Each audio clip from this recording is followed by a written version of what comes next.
अस्सलाम वालेकुम नाजरीन, मैं शाइस्ता खान आपका केडे नशरियात में खैर मकदम करती हूँ। आइए नजर डालते हैं आज की अहम खबरों पर।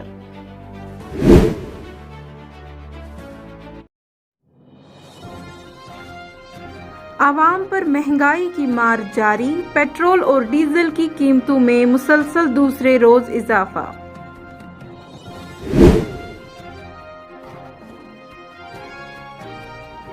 कुलगाम में 34 साला नौजवान पुरअसरार हालत में मुर्दा पाया गया।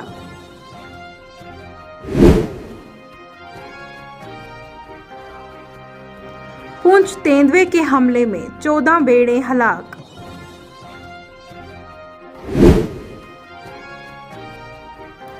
बागी गुले लाला आम लोगों के लिए खोल दिया गया। इफ्तिताही तकरीब में चीफ सेक्रेटरी की शिरकत।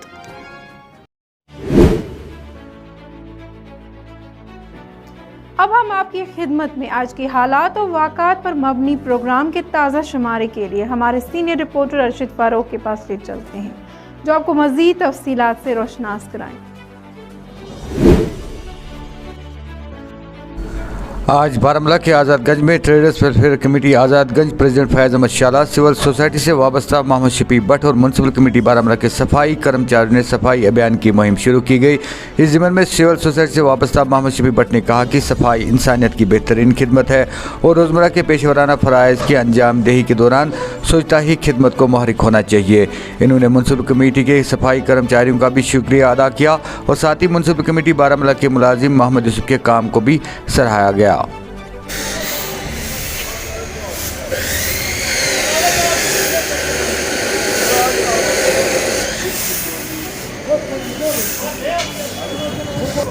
चलो करते रहो ये सर।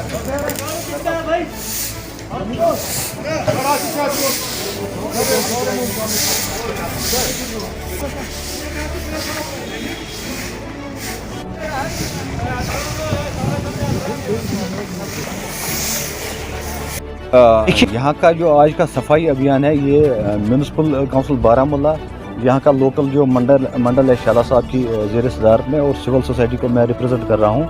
हमने यहाँ पर आज ये सफाई का एक अभियान चलाया है ताकि लोगों में एक हम मैसेज दे सकें कि सफाई हमारा निस्फ ईमान है और हमें अपने माहौलियत को कैसे साफ़ रखना चाहिए।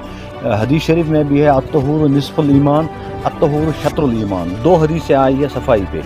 एक का मफहूम ये है कि जो सफाई है वो ईमान की शर्त है, ईमान की अवलिन शर्त सफाई है, और दूसरी हदीस में कहा गया है कि सफाई निसफ ईमान है। इसी चीज़ को हम यहाँ लोगों के बीच लाना चाहते थे और हमने यहाँ पर जो ये सफाई अभियान का आज यहाँ से आगाज़ किया है आज़ादगंज मार्केट में, और इसमें शाला साहब ने हमारा भरपूर साथ दिया और हम म्यूनसिपल काउंसिल बारामूला के बड़े ममनून है कि उन्होंने अपने आदमी यहाँ पर भेजे, अपने कर्मचारी यहाँ भेजे और हमें इस काम में उन्होंने भरपूर ताउन किया।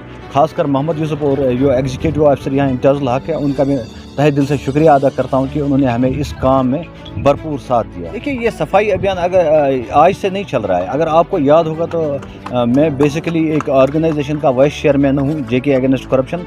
तो उस स्लोगन के स्वच्छ भारत के या सफाई निसफ ईमान है के स्लोगन के तहत हमने इससे पहले भी 2012, 14, 15, 16, 18, 19 में भी ये सफाई अभियान किए और हम इस काम में बराबर इश्तराक करते रहते हैं। जो यहाँ म्यूनसिपल काउंसिल है इनके साथ और दीगर जितने भी यहाँ गैर सरकारी तंजीमें उनके इश्तराक से हम ये सफाई अभियान करते रहते हैं और ये इंशाल्लाह ताहयात जारी रहेगा। बारामूला को हमें साफ़ सुथरा एक टाउन बनाना है। इसमें हम वो दरिया के किनारों को खुदारा ये आलूदा न करें, क्योंकि यही पानी है जो हम घर में इस्तेमाल करते हैं, पीने के लिए भी, नहाने के लिए भी, वज़ू के लिए भी, हर चीज़ के लिए। अब लोगों को भी ये सोचना चाहिए जिस पानी को हम इस्तेमाल कर रहे हैं रोज़मर्रा कामों के लिए, चाहे पीने के लिए या और किसी काम के लिए, उस पानी को आलूदा नहीं करना चाहिए। दरिया जहलम बारामूला में एक रहमत है और इसके किनारे बड़े खूबसूरत किनारे। अब खुद ही लोग अगर इनको पोल्यूट करेंगे तो हम किससे फिर शिकायत करेंगे? ऐसे लोगों से कि आप भी इस काम में हमारा ताउन कीजिए। घर में आप जो कूड़ा करकट निकालते हो वो डस्टबिन में आप डाल के, जो हमारी गाड़ियाँ फिर जाती हैं उनको कलेक्ट करने के लिए, उनके साथ आप रब्ता कीजिए और उन्हीं में आप वो सारा कूड़ा करकट डाला कीजिए। रोड पर, नालियों में, दरिया किनारे पे डालने की कोई ज़रूरत नहीं। अब हमारे पास फैसिलिटीज़ हैं। उसे कहना चाहता हूँ कि म्यूनसिपल काउंसिल बारामूला ने इस बार एक स्कीम चलाई है, हर एक घर के जाकर डस्टबिन। और मार्केटों में भी है। मैं चाहता हूँ सारे दुकानदार और सारे घर वाले इसका फ़ायदा उठाए, क्योंकि कोई ज़्यादा पैसा है नहीं, 100 रुपये महीने का देना है, मेरे हिसाब से ज़्यादा मसला नहीं है। और सबसे एक और बात मैं कहना चाहता हूँ, जहाँ पर भी चाहे मार्केट के रिप्रेजेंटेटिव है, प्रेसिडेंट है और माले प्रेसिडेंट है, प्रेसिडेंट बनना एक छोटी सी बात है उनके लिए। बस प्रेसिडेंट बन गया तो हम बन गए प्रेसिडेंट, उनके लिए म्यूनसिपल कौंसिल के पास जाना है और सफाई पर ध्यान रखना है, क्योंकि जितनी मोहम्मद शफी भट्ट साहब की जिम्मेदारी है, जितना इसके हाथ में है या जहाँ तक इसकी नज़र पड़ती है या कोशिश करता है, उससे ज़्यादा हमारी खुद की जिम्मेदारी है। बस मैं इतना ही कहना चाहता हूँ लोगों को सबसे पहले, क्योंकि ये जो हदीस पाक मोहम्मद शफी भट्ट साहब ने पढ़े हैं, तो ये मुसलमान होने के नाते हमें इस पर ईमान होना चाहिए। हम इस पर अमल नहीं करते हैं। सबसे पहला ज़्यादा तो मैं बातें नहीं करना चाहता हूँ कि मोहम्मद शफी भट्ट साहब ने पूरे अवाम को कहा कि जागो, होशियार रहो, सफाई का खास ख्याल रखें, कूड़ा करकट दरिया के सामने मत डाला करें, बेहतर है, क्योंकि डस्टबिन है, चाहे दुकानदार हो कहीं भी, पूरा बारामूला में जितनी भी मार्केट है, करीबन 5-7 हज़ार दुकानें हमारी, उन पर भी ये जिम्मेदारी होती है। 4-4, 5-5 दुकानदार अगर एक डस्टबिन लेगा तो उसको महीने में 20-25 रुपये देना पड़ेगा। अच्छी बात है, इनकी सफाई की इस वक्त ये कोशिश कर रहे हैं और हम सबसे जिम्मेदार हम हैं। हमें कोशिश करनी है कि हम ठीक रहें। जब 5 रियासतों के असेंबली इंतखाबात खत्म होने के बाद चंद दिन बाद ही गुज़श्ता रोज़ से अवाम पर महंगाई की मार पड़ने का सिलसिला शुरू हो गया है। मुल्क में पेट्रोल और डीजल की कीमतों में बुध के रोज़ मुसलसल दूसरे दिन इजाफा हुआ है। सरकारी तेल कंपनी में पेट्रोल और डीजल की कीमतों में तकरीबन 80 पैसे फी लीटर का इजाफा किया है। कौमी राजधानी दिल्ली में आज पेट्रोल की कीमत 97 रुपये 1 पैसा फी लीटर और डीजल की कीमत 88 रुपये 87 पैसा फी लीटर पर पहुँच गई है। जनूबी कश्मीर के कुलगाम जिला के दमल हाजीपुर इलाके में बुध की सुबह एक 34 साल नौजवान अपने रिश्तेदार के घर पर पुरस्कार हालत में मुर्दा पाया गया। ज़राए के मुताबिक नौजवान की शिनाख्त आशिक हुसैन हजाम वल्द अब्दुल आहद हजाम साकिना कजर फसियाल के तौर पर हुई है। यारिका कुलगाम में रिश्तेदार के घर पर मुर्दा पाया गया। एहलकार ने बताया कि इब्तदाई तशखीस के बाद लाश को पोस्टमार्टम के लिए तहवील में ले लिया गया है। पुंछ की सब डिवीजन मंडेर में एक तेंदुए ने 2 दर्जन के करीब भेड़ों को अपना निवाला बनाया। तफसीलात के मुताबिक मंडेर के गांव अड़ी में खूनखार तेंदुए ने गुज़श्ता रात 2 दर्जन के करीब भेड़ों को अपना निवाला बनाया। ज़राए के मुताबिक तेंदुए के हमले में 14 भेड़ हलाक हो गए, जबकि मजीद 7 जख्मी है। बीजेपी के जम्मू कश्मीर यूनिट के जनरल सेक्रेटरी अशोक कोल बुध की सुबह उस वक्त बाल बाल बच गए जब उनकी चर्च लैंड सोनवार में वाक़ा सरकारी रिहाइशगाह में एक तेंदुआ नमूदार हुआ, जबकि अशोक कोल अपनी सरकारी रिहाइशगाह सोनवार में अपनी सरगर्मियों में मसरूफ थे कि अचानक एक तेंदुआ नमूदार हो गया। ताहम मासूम जनरल सेक्रेटरी सही सलामत इस जगह से निकलने में कामयाब हुए। दुनिया के मशहूर बाग गुललाला के आम लोगों और सयाहों के लिए खोल दिया गया है। जम्मू कश्मीर की हुकूमत ने बुध को कहा कि कश्मीर में गुज़श्ता 6 महीनों में अब तक की सबसे ज़्यादा सयाहों की आमद रिकॉर्ड की गई है और आने वाले महीनों में सयाहों की आमद मज़ीद इजाफा मुतवक्का है। एशिया के सबसे बड़े टुलिप गार्डन में टुलिप फेस्टिवल का इफ्तिताह करने के बाद चीफ सेक्रेटरी AK मेहता ने बताया कि मार्च के महीने में कश्मीर में अब तक सबसे ज़्यादा सयाहों की आमद रिकॉर्ड की गई है और पिछले 6 महीनों में कश्मीर में आने वाले सयाहों की तादाद हर वक्त बढ़ती रही। मशहूर टुलिप गार्डन को भी आज आवाम के लिए खोल दिया गया है।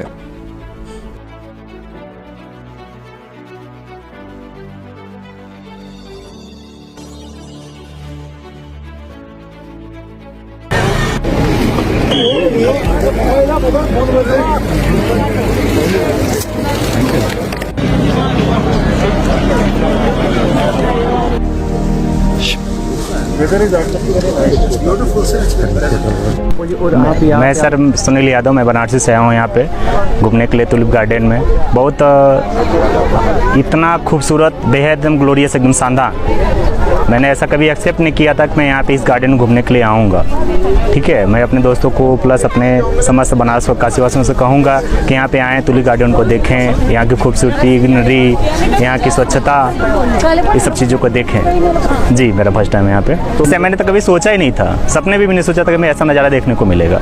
लगा यहाँ की हॉस्पिटलिटी प्लस यहाँ की खान पान प्लस यहाँ की जो सिंसियरिटी प्लस जो प्रेम मिला है, बहुत अच्छा लगा मैं यहाँ पे घूमने पे। सर मैं यहाँ पे संदेश से मैसेज देना चाहता हूँ कि यहाँ पे आएँ, घूमें, यहाँ की सुंदरता को देखें। मैं चाहता हूँ इस देशवासियों से यहाँ पे आएँ, घूमें और एंजॉय करें।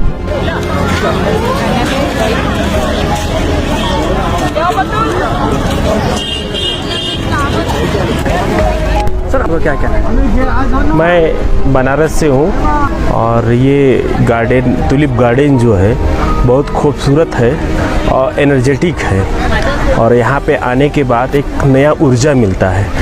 एक एक से फ्लावर है, फूल है, बढ़िया से देख रेख है, साफ़ सफाई है, बहुत सारे ऐसे पिक पॉइंट है कि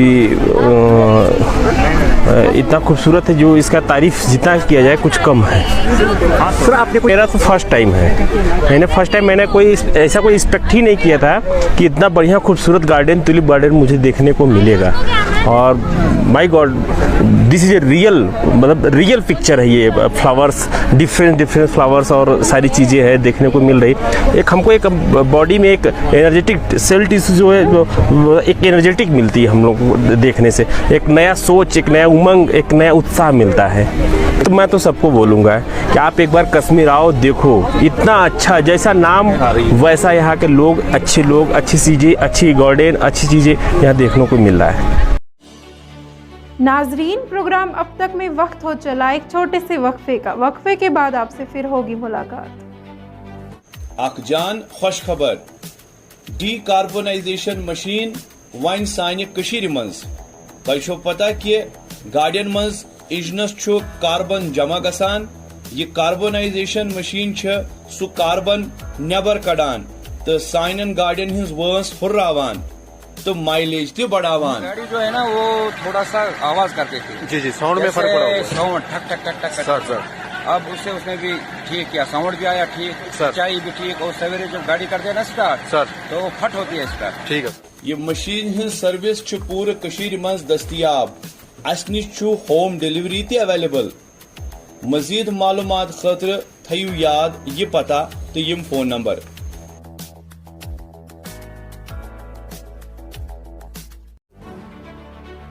वक्फे के बाद आपका फिर से खैर मकदम है। आइए मजीद जानते हैं सीनियर रिपोर्टर अर्शिद फारूक से।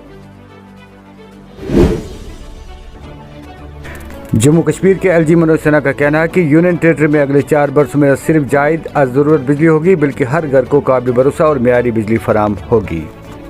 मीर बाजार ग्रिड सब स्टेशन के कैपेसिटी ऑगमेंटेशन से अनंतनाग, कुलगांव और पुलवामा जिले के 8 लाख लोगों को लाभ मिलने वाला है और पहले की तुलना में काफी ज्यादा मात्रा में लोगों को हम बिजली उपलब्ध करा पाएंगे।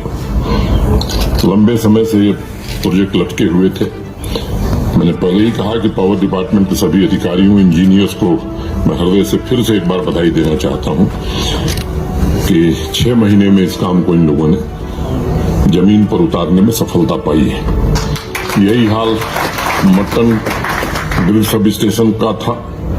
7 करोड़ 67 लाख रुपए की लागत से जो कैपेसिटी ऑगमेंट की गई है और जिस प्रोजेक्ट को पूरा किया है उससे अनंतनाग जिले के 2 लाख लोगों को लाभ मिलने वाला है और पहले की तुलना में अधिक बिजली, मैं कहूं कि क्वालिटी पावर और रिलायबल पावर लोगों को उपलब्ध कराई जा सकेगी। सामुदायिक विकास के कार्यक्रमों में जनता सर्वप्रथम प्रतिबद्धता को देखती है। पिछले 2 चिल्ले कला में हमारे पावर डिपार्टमेंट के इंजीनियर्स और गांव में काम करने वाले हमारे लाइन में सभी ने जिस शिद्दत से काम किया है उसको मैं सलाम करता हूं।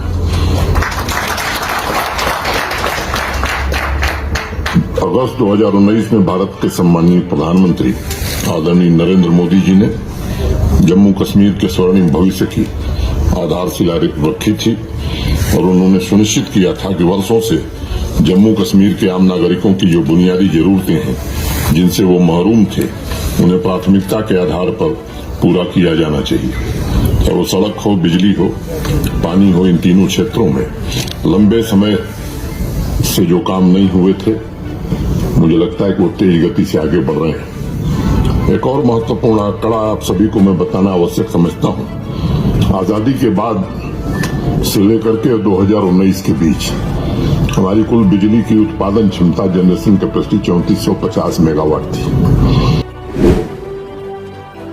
साबिका वज़ीर आला और PDP की सदर महबूबा मुफ्ती ने भाजपा की फिरकावाराना सियासत की सख्त मजम्मत की है। महबूबा मुफ्ती ने कहा कि भाजपा मजहबी मुनाफिरत फैलाकर लोगों को तकसीम कर रही है। यहाँ लोग दहाइयों से एक साथ रहते थे। हमें ये बताया गया था 370 खत्म होगा, बेरोजगारी खत्म हो जाएगी, जम्मू कश्मीर में खासकर जम्मू में तरक्की होगी। यहाँ दूध की नदियाँ बहेंगी, यहाँ जो नौकरी है वो कश्मीरी ले जाता है। मगर आज हम देखते हैं जो हमारे पास रही सही नौकरियाँ हैं भी, उसमें हमें हिस्सा देना पड़ता है बाहर के स्टेट्स को। तो इसलिए हमारा नौजवान इस वक्त बहुत मुसीबत में है। कभी वो नशा करता है, कभी वो शराब पीता है और कभी वो खुदकुशी भी करता है। ये चीज़ें हमारे यहाँ कभी नहीं थी। खुदकुशी जो हमारे यहाँ होती है, अब नौजवान हमारा खुदकुशी कर रहा है। और बड़ी मुश्किलात हैं, हमारी बहनें बैठी हुई हैं। बिजली के बिल की क्या बात कीजिए, इनसे पूछिए गैस सिलेंडर कितना महंगा हो गया। पेट्रोल की कीमत कितनी बढ़ गई। जब पेट्रोल की कीमत बढ़ जाती है तो सब चीजों की कीमत बढ़ जाती है। बीजेपी वाले किसानों से उनको नहरों में पानी नहीं दे रहे हैं, उनको पंप चलाने के लिए बिजली नहीं दे रहे हैं, बल्कि उनके से सस्ते दाम चावल आटा लेके लोगों को दे रहे हैं। उसके अलावा कुछ भी नहीं करते ये लोग, कुछ भी नहीं। 5-5 किलो गेहूं दे दो, छुट्टी कर दो। भाई जिस गरीब ने अपने बच्चे को बीए कराई, एमए कराई, 12वीं पास कराया, वो क्या करेगा खाली आटा चावल लेके। उसके बच्चे को नौकरी चाहिए, क्योंकि जब बच्चा पढ़ लिख के घर में बेकार बैठता है उसकी हालत खराब हो जाती है। मैंने देखा है, मैंने अपने घर में देखा है कि जब बच्चा बेरोजगार होता है, बेकार बैठता है, उसके दिमाग में कैसे कैसे ख्यालात आते हैं। इसलिए मैं समझती हूँ हमारी सबसे बड़ी समस्या इस वक्त बेरोजगारी की है। इनको उसका समाधान करना चाहिए। ये कहते हैं अब कि जम्मू में हिंदू चीफ मिनिस्टर आएगा। अरे पिछले 4 साल से 8 साल से दिल्ली में हिंदू प्राइम मिनिस्टर है, होम मिनिस्टर हिंदू है, जम्मू कश्मीर में हिंदू गवर्नर है। तो क्या किया आपने जम्मू का? किया ना। हमारे रेत बाजरे के लिए भी बाहर से ठेकेदार आते हैं। शराब जम्मू का खरीदेगा, बेचने वाला बाहर से आता है, दुकानें बाहर वाले ले जाते हैं। और अगर कोई गरीब अपने टिप्पर में रात को बाजरी निकालता है, से रेत निकालता है, तो पुलिस वाले 10,000 का जुर्माना रिश्वत के तौर पे, अगर वो नहीं होता तो फिर अदालत में जाके उसको 70,000 रुपये देना पड़ता। बिजली के बिल 1.5 लाख 2 लाख कहाँ से लाएगा? आप तो कह रहे थे जम्मू कश्मीर में सब ठीक होगा। जब कोई बात करता है बीजेपी के खिलाफ, अगर कोई मुसलमान बात करता है तो कहते हैं पाकिस्तानी है, अगर कोई सरदार बात करता है तो कहते हैं खालिस्तानी है, और अगर कोई हिंदू बात करता है तो कहते हैं देशद्रोही है। बीजेपी को गाली देना कहते हैं ये देश को गाली देना। ऐसा तो नहीं है। ये तो सबसे ज्यादा देश की मुखालफत करते हैं जब ये कहते हैं कि हम इस देश के तिरंगे को भगवा झंडे से बदलेंगे। इससे बड़ी देशद्रोही की क्या बात हो सकती है? आज ये मुसलमानों के पीछे पड़े हैं, भाई सर पे दुपट्टा न रखे मुसलमान लड़कियां, हिजाब ना करें। कल को बोलेंगे सरदार पगड़ी ना बांधे, परसों बोलेंगे तमाम हिंदू भगवा रंग पहन ले, पैंट पहनना बंद कर दो, धोती पहन दो। ये तो चलता रहेगा। अगर हम लोग खड़े नहीं हो जाएंगे, हम लोग इसका मुकाबला नहीं करेंगे, तो हम कहाँ के रहेंगे।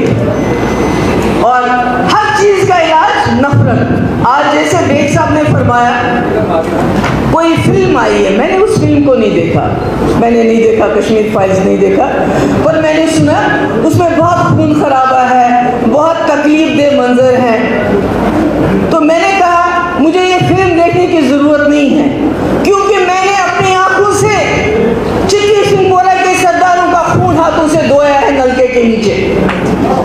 मैंने देखा है वो मंजर जब हमारे 40 से ज्यादा सरदार लोग मारे गए, खून से लथपथ लाशें, जो लोग उन लाशों को उठाते थे उनके हाथ खून से भर जाते थे। और उसके बाद मैं भी वहाँ जो वाटर पंप था उसके पास पानी दे रही थी ताकि वो हाथ धो ले। सिंहपोरा में सरदार भाई हमारे मारे गए। 3 दिन के अंदर 7 मुसलमानों को, जिसमें एक 25 साल का लड़का था जिसकी शादी होने वाली थी, उसको कुछ आर्मी के लोगों ने, कुछ टास्क फोर्स के लोगों ने उनको पकड़ लिया, पथरी पर लेके गए, वहां मार दिया टॉर्चर करके। यहाँ तक टॉर्चर किया कि जब उनकी शिनाख्त हुई तो वो अंगूठी से हुई, वो पैरों से हुई, क्योंकि उनका मुंह रखा ही नहीं था, और कहा हमने चिट्ठी सिंहपोरा के मिलिटेंट मार दिए। तो क्या हम माने जिन आर्मी के 4 लोगों ने वो काम किया, सारी आर्मी खराब है? जिस तरह से हमें कहते हैं फिल्म में कि कश्मीर में मिलिटेंटों ने हमारे कश्मीरी पंडितों को मारा। मैं नादीग्राम गई हूँ, मैंने देखा है। सोपोर सब डिस्ट्रिक्ट अस्पताल बीएमओ जुल्फकार ने कहा कि आजकल हमारे यहाँ पर हर किस्म की सहूलियत मरीजों के लिए मैसर है और किसी किस्म की शिकायत हो तो बिला झिझक मुझसे रब्ता किया जा सकता है। कहना चाहता हूँ कि हमारे जो ये हॉस्टल है, सब डिस्ट्रिक्ट हॉस्टल इस वक्त एज रन कर रहा है डिस्ट्रिक्ट लेवल हॉस्टल से। तो जो हमारी सर्जरीज है हम जनरल सर्जरीज में कर रहे हैं, हमारे जितने भी कोलेस्टेक्टमीज हैं, हमारी हेमरेक्टमीज हैं, और इसके बावजूद हमारी ऑर्थो सर्जरीज हो रही हैं यहाँ पर, और गहनी सर्जरीज हम यहाँ पे कर रहे हैं। जी अगर ये जो मतलब हम देखते हैं कि डिपार्टमेंट्स के बारे में अगर हम आपसे बात करेंगे तो यहाँ पे कितने डिपार्टमेंट्स हैं? देखिए हमारा ऑर्थो भी है, ऑर्थो की सर्जरीज भी हम यहाँ पे कर रहे हैं। हमारे पे डॉक्टर्स हैं यहाँ अवेलेबल है, ऑर्थोमोलॉजिस्ट 2 हमारे पास अवेलेबल हैं, और ऑर्थोपेडिक सर्जन हमारे पास हैं, हमारे जनरल सर्जन हैं यहाँ पर, हमारे पास गहनी सर्जन हैं यहाँ, और साथ साथ हमारी ENT सर्जरीज भी हो रही है यहाँ। ENT के जो हमारे डॉक्टर्स हैं, सर्जन हैं यहाँ पर अवेलेबल हैं। मैक्सिमम हमारी ENT सर्जरीज यहाँ पे हम कर रहे हैं। सर अगर हम सर्जरी की बात करेंगे, अगर हम पिछले महीने की बात करेंगे, हम फेब की बात करेंगे, एटलीस्ट ऑलमोस्ट आप बताइए कि मतलब कितनी सर्जरियाँ हुई है अभी तक आपके हॉस्पिटल में, अगर मंथ ऑफ फेब की बात करें? देखिए जहाँ तक हम हमारी जो हफ्ते की बात करते हैं, एक पर मंथ पर वीक की बात करेंगे, हमारी ENTs जनरल सर्जरीज हमारे एक हफ्ते में 2 बार करते हैं जनरल सर्जरीज। ENT की सर्जरी के लिए एक दिन हमने रखा, ऑप्थोमोलॉजी की सर्जरी के लिए हमने एक दिन रखा है। बाकी जितने भी इमरजेंसी सर्जरीज होते, इमरजेंसी सर्जरी हमारा 24/7 चल रहा है। जी अगर रोस्टर के हवाले से बात करेंगे कि कभी कभार ये भी शिकायतें मौसूल होती हैं कि अगर फलानी डॉक्टर की ड्यूटी होती है लेकिन उसके बावजूद फिर वो डॉक्टर वहाँ पे मौजूद नहीं होते, उसके बदले फिर कोई और ही डॉक्टर देखिए क्या बात होती है, जैसे कि MBBS डॉक्टर के बदले BMS डॉक्टर होता है। नहीं देखिए हमारे पास इंटर्न्स कुछ होते हैं जो हमारे पास यहाँ पे डॉक्टर्स जिनकी इंटर्नशिप करनी होती है, क्योंकि हमको उनको भी सिखाना पड़ता है यहाँ पर। इसके बावजूद जो हमारी पैरामेडिकल स्टाफ है कोई, उसमें भी इंटर्न्स के लिए जो बाकी इंस्टीट्यूशन से हमारे आते हैं उनको हमें इंटर्नशिप उनको करना पड़ता है। कभी कभी वो भी यहाँ पे होता है। और क्या होता है, कभी कभी ऐसा होता है कि फॉर एग्जांपल हमारे पास ऑप्थोमोलॉजिस्ट है यहाँ पर, उनका क्या होता है कि वो कंटिन्यूसली OPD नहीं हो सकता है, क्योंकि उनको ऑर्थो की सर्जरीज करनी पड़ती है। उस वक्त वो कभी थिएटर में बिजी होते हैं, या कभी कोविड की वजह से भी डॉक्टर का कोविड हो गया, तो उसकी वजह से उनको हमें छुट्टी देनी पड़ी। मैं नाइट के हवाले से बात कर रहा हूँ। नहीं नाइट में मैं खुद यहाँ रहता हूँ, मैं खुद राउंड पे होता हूँ, मैं खुद 24/7 में खुद यहाँ अवेलेबल होता हूँ, तो मेरा क्वार्टर भी यहीं पे, मैं यहीं होता हूँ। सो मेरी निगरानी में ऐसा मेरे नोट्स में ऐसी कोई चीज़ नहीं है। अगर हम इन्वेस्टिगेशन के हवाले से बात करेंगे कि यहाँ पे कितने टेस्ट किए जाते हैं, कौन कौन से टेस्ट किए जाते हैं? देखिए हम थायराइड कर रहे हैं, हमारा एनालाइजर्स यहाँ पे है, जितने भी बायोकेमिस्ट्री टेस्ट हैं वो हम सारे यहाँ पे करते हैं। हमारा एक्सरे यहाँ पे है, डिजिटल एक्सरे है, हमारा CT स्कैन चल रहा है यहाँ पर, जो मुझे लगता है इस साइड पे पहला CT यहाँ पे हुआ है। और इसमें क्या है कि डिस्ट्रिक्ट हल्द्वारा से, डिस्ट्रिक्ट कुपवारा से, डिस्ट्रिक्ट बांडीपुरा से भी लोग आते हैं यहाँ के इलाज के लिए।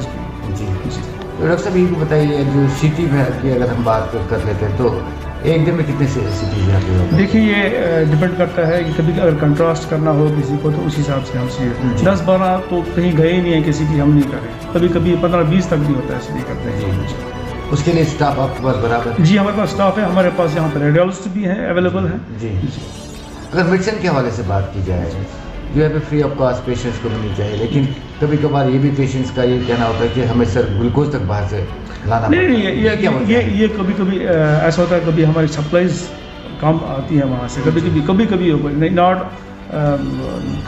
कभी कभार ऐसा हो सकता है, अदरवाइज ऐसा कुछ नहीं है। हमारा यहाँ जनरल सिटी स्टोर भी है जी। और दूसरी बात यह है, आयुष्मान भारत के हवाले से जहाँ गोल्डन कार्ड्स अवेलेबल हैं लोगों में, बहुत सारे लोगों ने हमें गोल्डन कार्ड्स भी दिए हुए हैं, उनमें उन सब का जो भी इलाज है वो फ्री होता है।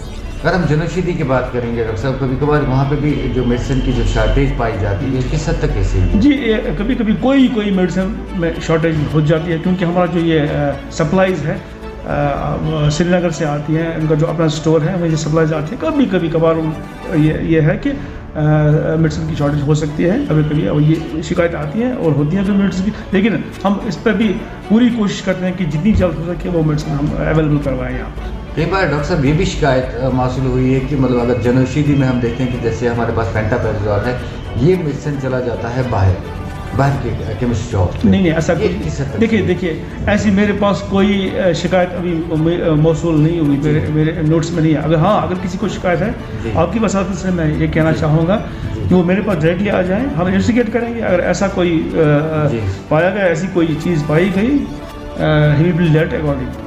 अगर कोविड के हवाले से बात करेंगे कि आपने देखा कि पहले सोपोर में जो ये हब सेंटर बना था कोविड का, तो इस वक्त के टाइम में हम देखना चाहेंगे, मतलब आप ये बताइए नाज़रीन को कि इस टाइम पे आपके पास कितने कोविड पेशेंट्स हैं? देखिए, अभी तक तो हमारे पास कोई कोविड पेशेंट इस वक्त एडमिट नहीं है हमारे पास। अल्लाह ताला का शुक्र मैं करूँगा। लोगों ने भी बहुत सारे, मैं नहीं कहूँगा कि लोगों ने ताउन नहीं किया, लोगों ने ताउन किया, लेकिन एक बात है, जितना हम एहतियात कर रहे हैं, एहतियात बरतने की अभी भी ज़रूरत है। हम ये ना सोचें कि इस वक्त कोई पॉजिटिव केस नहीं आ रहा है, इसका मतलब कोविड अभी यहाँ पे अवेलेबल कोई पेशेंट नहीं होगा। कोविड पेशेंट हो सकते हैं, बट हमें अभी भी मोहतात रहने की ज़रूरत है, हमें अभी भी मास्क पहनने की ज़रूरत है, सोशल डिस्टेंसिंग की अभी भी ज़रूरत है, हैंड वॉशिंग हाइजीन की अभी भी ज़रूरत है। और दूसरी बात डॉक्टर साहब की सोपोर में आम ये शिकायत होती है कि एक पेशेंट के साथ 4-5 अटेंडेंट साथ में होते हैं जी। तो इसके लिए आपने क्या ये देखिए, जहाँ तक मैंने अभी बोला आपको बार मैं यहाँ खुद 24/7 अवेलेबल रहता हूँ। मैं खुद वार्ड की चक्कर करता हूँ, राउंड पे होता हूँ। ये देखा गया है कि अटेंडेंट्स आते हैं, लेकिन साथ साथ ये भी हमारी यही कोशिश रहती है कि हम हमेशा लोगों में ये बात फैलाते हैं कि अगर आप एक ही मेहरबानी करके एक ही अटेंडेंट को साथ लाएं। हाँ, कभी 2 की ज़रूरत पड़ती है, तब जब पेशेंट को एम्बुलेट करना पड़ता है, तब पेशेंट को 2 की जरूरत। अदरवाइज हम अलाउ नहीं करते हैं किसी भी 4 या 5 बंदों को, हम एक पेशेंट के साथ पेशेंट को अलाउ नहीं करते हैं साथ। तो डॉक्टर साहब, आखिर पे आप जनरल पब्लिक मैसेज क्या देना चाहेंगे? जनरल पब्लिक मैसेज में हम ये देना चाहेंगे कि हमारे पास ऑलमोस्ट हर एक फैसिलिटी यहाँ पर डॉक्टर्स अवेलेबल है। अगर किसी को कोई ग्रीवेंस है, directly he should come to me, he और शुड कम टू मी। अभी ग्रीवेंस लेके हम इनका इजाला करने के लिए यहाँ पे लोगों के लिए खिदमत के लिए यहाँ मौजूद हैं 24/7। बहुत बहुत शुक्रिया डॉक्टर साहब आपके कैडेन के साथ बात करने के लिए। Thank you very much. दुनिया भर में हलाकत खेज कोरोना या पाबंदियाँ ख़त्म या फिर कम की जा रही है और इसी तनाजुर में अब 2 साल अरसा के बाद मुमलिकत सऊदी अरब ने खाना काबा और मस्जिद नबी में एतकाफ करने की इजाज़त दे दी है। नाजरीन, ये था केडेन चैनल से आज के हालात और वाक़ात पर मबनी प्रोग्राम। आप हमारे प्रोग्राम फेसबुक, यूट्यूब और इंस्टाग्राम पर भी देख सकते हैं। इसके अलावा आप हमारे चैनल पर हफ्तावार प्रोग्राम हम और हमारी सेहत और सितारे कामराज के भी देख सकते हैं। इसी के साथ मुझे, हमारे एडिटर सोफ़ी सजाद और केडेन की पूरी टीम को दीजिए इजाज़त। अल्लाह हाफिज़ व नासिर।